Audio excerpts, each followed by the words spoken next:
Assalamualaikum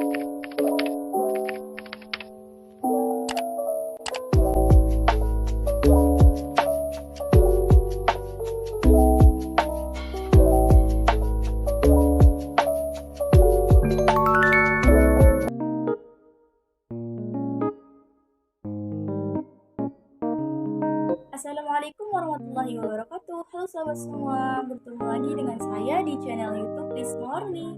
Pada kesempatan kali ini saya akan membahas materi mengenai cerpen. Biasanya cerpen ini dibahas pada kelas 11 SMA, MA, atau bahkan SMK sederajat. Kemudian materi cerpen ini terdapat pada KD 3.8. Pada KD 3.8 ini mengidentifikasi nilai-nilai kehidupan yang terkandung dalam kumpulan cerita pendek yang akan kita baca tentunya. Kemudian ada dua indikator. Yang pertama ada menentukan unsur intrinsik, ekstrinsik, nilai-nilai dalam cerpen serta menerapkan nilai-nilai dalam cerpen tersebut ke dalam kehidupan sehari-hari. Kemudian yang kedua, mempresentasikan dan memperbaiki hasil kerja dalam diskusi kelas. Nah, langsung saja ke inti cerpen, di mana cerpen ini merupakan singkatan dari cerita pendek yang artinya sebuah karya sastra yang berbentuk tulisan, kemudian mengisahkan cerita tentang fiksi yang dikemas dalam bentuk pendek, singkat, dan juga jelas. Selanjutnya ada dua unsur yang terdapat dalam cerpen. Yang pertama ada unsur intrinsik dan juga unsur ekstrinsik. Unsur intrinsik merupakan unsur yang membangun karya sastra dari dalam. Unsur intrinsik ini akan membangun sebuah kisah atau kisah cerita yang disampaikan oleh penulis. Kemudian ada beberapa unsur yang terdapat di intrinsik ini. Yang pertama ada tema. Tema ini sebuah cerpen tentunya harus memiliki tema.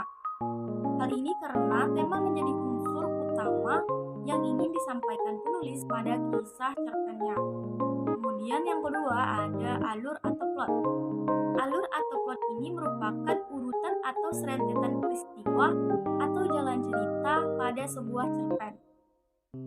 Kemudian yang ketiga ada setting. Setting ini merupakan penjelasan mengenai latar tempat, latar waktu, latar suasana yang terjadi dalam cerpen tersebut. Nah, kemudian ada tokoh. Tokoh ini merupakan pemeran yang diceritakan dalam sebuah cerpen. Nah, tokoh ini biasanya pemeran utama dan juga pemeran pendukung. Kelima ada watak. Watak ini merupakan gambaran sifat dari seseorang yang akan memerankan. Kemudian watak ini juga terdiri dari tiga. Yang pertama ada protagonis, antagonis, dan juga netral.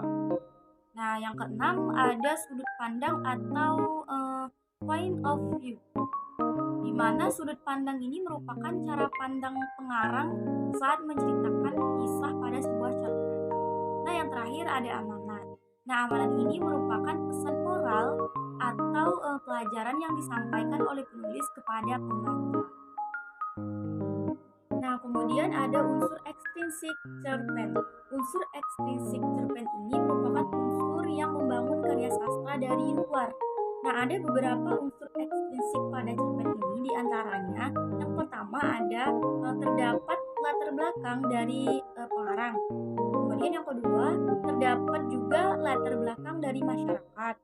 Kemudian yang ketiga terdapat biografi yang memaparkan biodata riwayat hidup dan pengalaman secara menyeluruh dan juga lengkap.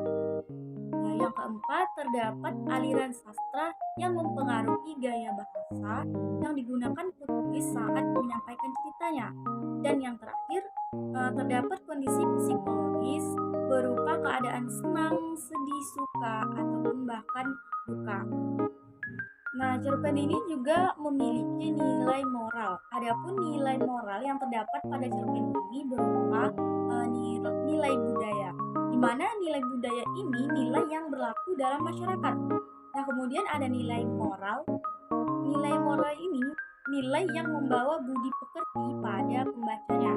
Dan yang terakhir tentunya nilai agama, di mana mana nilai agama ini biasanya juga terdapat pesan keagamaan.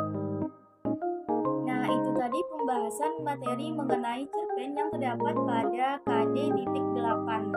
Nah, sebelum menyudahi pembahasan materi ini, saya ingin memberikan beberapa kuis yang tentunya teman-teman bisa jawab dan pelajari juga. Oke, ini dia kuisnya. Selamat menjawab.